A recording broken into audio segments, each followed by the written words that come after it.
Kunin mo ngayon yung early warning device. Tuturo ko sa iyo kung paano ginagamit. Kapag wala kang ganito at na-breakdown ka, nasita ka ni LTO, magkano po yung violation penalty dito? 5,000. Kaya po ngayon, mandatory, kapag magpaparehistro ka ng sasakyan mo, kailangan meron kang ganito. Ginagamit ito, sir, limbawa, nasa one-way road ka.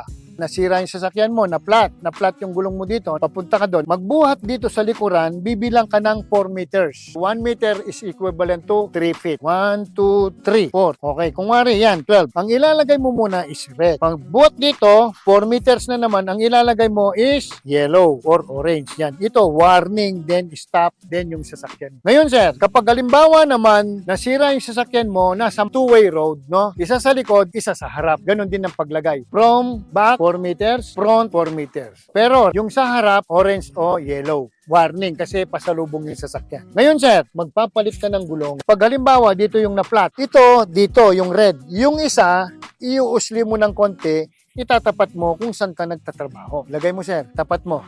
Yung isa. Yan, iuusli mo siya. Yan, very good. Bakit? Para yung mga sasakyan, iiwasan kanila. O, hindi ka mahagip dito. Okay? Ganyan, no? Iusli mong ganyan, ha? Okay?